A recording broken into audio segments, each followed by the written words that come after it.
TDP హస్తం ఉందని జగన్మోహన్ రెడ్డి మాట్లాడుతున్నారు. దీని కావాలని మా వాళ్ళ మీద తప్పుడు కేసులు పెట్టి అరెస్టులు చేస్తున్నారని మాట్లాడుతున్నారు. దాని మీద మీరేమంటారు? జగన్ రెడ్డిని ప్రజలు మర్చిపోయారండి. ఏదో ఒక కారణం ఎత్తి టీడీపీ మీద, తెలుగుదేశం కూటమి ప్రభుత్వం మీద, బాగా చేస్తున్న తెలుగుదేశం కూటమి ప్రభుత్వం మీద నిందలు వేయడం అలవాటు చేసుకుంటున్నాడు జగన్ రెడ్డి. ఎందుకంటే జనాల్లోకి రావాలి, మళ్ళీ ఏదో ఒకటి చేయాలి, ఎలివేషన్ తీసుకొచ్చి నెగిటివ్ చేయాలని చూస్తాడు. అసలు కుంభకోణం చేసింది ఎవరు? మీ గవర్నమెంట్ కాదా? కూటమి గవర్నమెంట్ ఎక్కడ నెగిటివ్ అక్రమాలు చేయట్లేదు. ఇంతకు ముందు లిక్కర్ స్కామ్లో మీరు ఉన్నారని చెప్తున్నారు కదా. లిక్కర్ స్కామ్లో 2019 నుంచి 24 వరకు ఒక్కసారన్నా డిజిటలైజ్డ్ చేశారు, ఒక్క వైన్ షాపుల్లో అయినా సరే.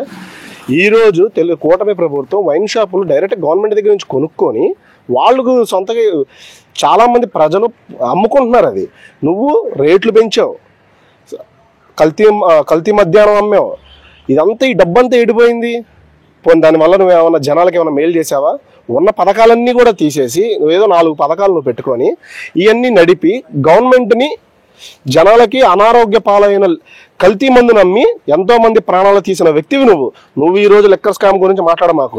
అసలు ఈ లిక్కర్ స్కామ్ లో రాజుగారి గదులు ఉన్నట్టుగా తాడేపల్లి ప్యాలెస్ లో రాజుగారి గది 4 గదులు ఉన్నాయి. అది నలుగురికే ఎంట్రీ అంట. మరి అదేంటో ఒకసారి బయటికి చెప్పాలి.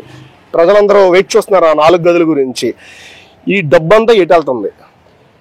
2019 నుంచి 24 జరిగిన స్కాముల్లో నువ్వు ప్రధాన నిందితుడివి, ప్రధానంగా డబ్బు మొత్తం దొంగిలించినోడివి, జనాల పొట్టల కొట్టి అందుకే నిన్ను జనం 2011 సీట్లతోనే నిన్ను అంకితం చేశారు. అంటే ఇప్పుడు ఈ డబ్బు అంతా ఎక్కడికి వెళ్ళింది అంటారు?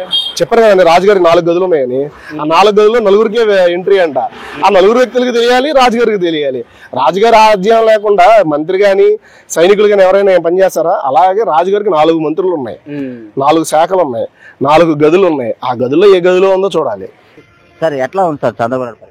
ఈ ప్రభుత్వం చాలా బాగానే ఉందండి, అన్ని విధాలుగా సహకరిస్తున్నారు. అలాగే కాకుండా అమరావతి విషయంలో చూస్తే ఒకే రాజధాని ఉంటే దాని డెవలప్మెంట్ పథకంలో చూస్తున్నారు. అన్ని రంగాల్లో కూడా అభివృద్ధి కోసం ప్రయత్నిస్తున్నారు, చేస్తున్నారు కూడా. సార్ ఇప్పుడు మద్య విషయంలోకి వస్తాయి, గతంలో చాలా కుంభకోణం జరిగింది. అంటే మంది ఇస్తే క్యాష్ ఇస్తేనే మంది ఇచ్చేవారు. ఇప్పుడు చూసినట్లయితే ఆన్లైన్ ట్రాన్సాక్షన్ అన్ని గవర్నమెంట్ ఖాతాలో లైవ్ గా వెళ్తున్నాయి. అప్పుడు ఎట్లా ఉండేది, ఇప్పుడు ఎట్లా ఉంది? అప్పుడు డబ్బులు మిస్టేక్ జరిగాయి సార్.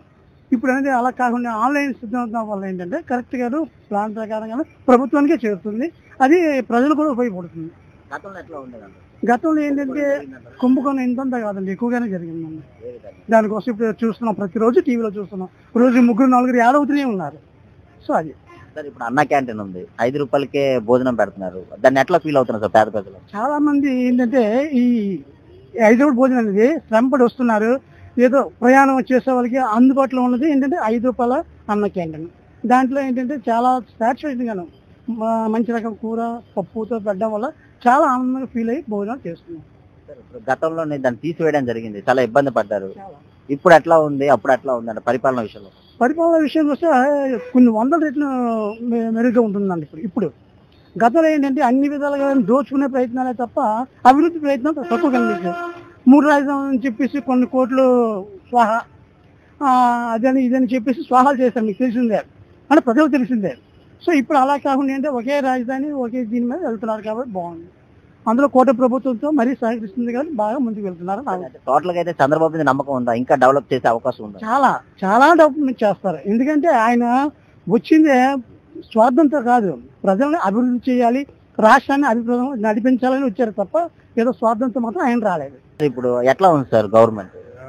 ఇప్పుడు 5 ప్రభుత్వం మీద ఇప్పుడు కొంచెం పర్వాలేదని చంద్రబాబు నాయుడు అనుభవం ఉంది కనుక అతను అడ్మినిస్ట్రేషన్ కొంచెం పర్వాలేదు. ఆబ్వియస్లీ రీసెంట్ గా సంవత్సరం ఘటనే ఉదాహరణ. సార్ ఇప్పుడు అన్న క్యాంటీన్ ఉంది, 5 రూపాయలకే భోజనం పెడుతున్నారు. ఇది ఎట్లాగా ఉపయోగపడుతుంది? ఇప్పుడు అనవసరం అంత అర్జెంట్ గా ఎవరైనా బయలుదేరన్నా కొన్ని పాసెంజర్లు ఎవరైనా 5 రూపాయల భోజనం చాలా అడ్వాంటేజ్, చాలా పేదవారికి చాలా ఉపయోగంగా ఉంది. ఇప్పుడు మద్యం దుకాణంలోకి వస్తే గతంలో డబ్బు ఇస్తేనే మద్యం ఇచ్చేవారు, ఆ మనీ ఏమవుతుందో కూడా ఎవరికి తెలిసేది కాదు. ఇప్పుడు ఎట్లా ఉంది సార్? ఇప్పుడు అన్ని ఆన్లైన్ ట్రాన్సాక్షన్ అంతా లైవ్ లో జరుగుతుంది. అప్పుడు ఎట్లా ఉంది? అప్పుడు కుంభకోణం జరిగింది అన్నారు, ఇప్పుడు ఎట్లా ఉంది? ఇప్పుడు అదంటే అది అంతా నాకు డెప్త్ తెలియదండి. ఇది ఆన్లైన్ ట్రాన్సాక్షన్ అయినా అది అమౌంట్ ఎక్కడికి వెళ్తుందని నాకు పూర్తిగా తెలియదు. ఎట్లా అంటే ఇప్పుడు మద్యం వల్ల గవర్నమెంట్కి ఎక్కువ ఆదాయం, కాకపోతే అది ఇవరికి మీద కొంచెం బెటర్. బాగుందంటారా? బాగుంది. చంద్రబాబు మీద నమ్మకం ఉందా డెవలప్ చేస్తారు? ఉందండి, పర్లేదు, డెవలప్.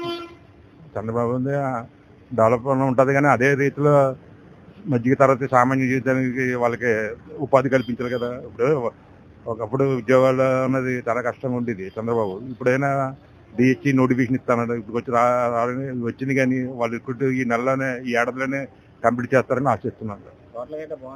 పర్లేదు. ఎట్లా ఉంది సార్ కూటమి పరిపాలన? బాగానే ఉందండి. అంటే అప్పులో పోల్చుకుంటే ఇప్పుడు అన్ని కొంచెం పట్టలేకపోతే బాగానే చేస్తున్నారు. ఇప్పుడు అన్న క్యాంటీన్ ఉంది, 5 రూపాయలకే భోజనం ఇస్తున్నారు. ఇది ఎట్లా ఫీల్ అవుతున్నారు? అదొకటి బాగా ప్లస్ అండి. అంటే మనలోనే కాకుండా మినిమం లేబర్ 10,000 చార్జ్ వాళ్ళకి ఏంటంటే బాగానే యూజ్ అవుతుంది.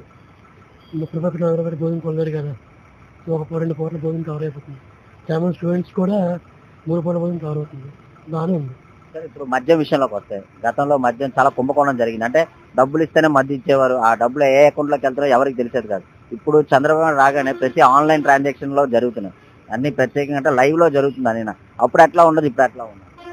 అప్పుడు అంటే ఇప్పుడు కొంచెం అంతా ఏమంటారు, ఒక క్రమ సిస్టమేటిక్ ఉందనమాట. ఇప్పుడంతా కరప్షన్ ఎక్కువ ఉంటుంది. ఏంటంటే ఆన్లైన్ కాదు కదా, నువ్వేంటంటే చెప్పలేవు ఎవరైనా చేస్తున్నాడు, ఎవరైనా చేస్తున్నాడు. అంత ఆన్లైన్ కాబట్టి అంతా పర్ఫెక్ట్గా బాగానే ఉంది. ఇప్పుడు సిస్టమేటిక్గా ఉంటుంది, నీకు కరప్షన్ అనేది తగ్గుతుంది అనమాట. ఇప్పుడు అంతా జవాబుదారితనం ఉంటుంది అనమాట. ప్రతి ఒక్కరూ మనం క్వశ్చన్ చేయొచ్చు, బాగానే ఉంటుంది. ఇప్పుడు ఈ 4 years ఇంకా డెవలప్ అయ్యే అవకాశాలు ఉన్నాయంటారు చంద్రబాబు హయాంలో? ఖచ్చితంగా డెవలప్ అవుతుంది. ఎందుకంటే అప్పుడు మీద పోల్చుకుంటే ఇప్పుడు ఇతను ఎక్స్పీరియన్స్ ఒకటి, ప్లస్ ఏంటంటే అక్కడ బీజేపీ సపోర్ట్ ఉంది, పవన్ కళ్యాణ్ క్వశ్చన్ చేస్తాడు. సో ఈ 3 కంబైన్ చూసుకుంటే ఖచ్చితంగా డెవలప్ అవుతుంది. లోకేష్ గారు కూడా ఐటీ మినిస్టర్ గా ఉన్నారు, అతని పనితీరు ఎట్లా ఉందంట?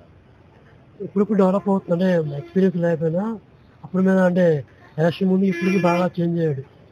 ఎక్స్పీరియన్స్ పరంగా బాగానే చేస్తున్నాడు. ఇప్పుడు కొంచెం అంటే తెలుసుకున్నాడు ఏది ఎలా చేయాలి, వాళ్ళ నాన్నగారి నుంచి కానీ పవన్ కళ్యాణ్ గారి నుంచి కానీ సీనియర్స్ నుంచి నేర్చుకున్నాడు అనమాట. అలా ఇంప్రూవ్ అవుతుంది. బాగానే బాగుంది కదా? బాగానే ఉంది నా వరకైతే.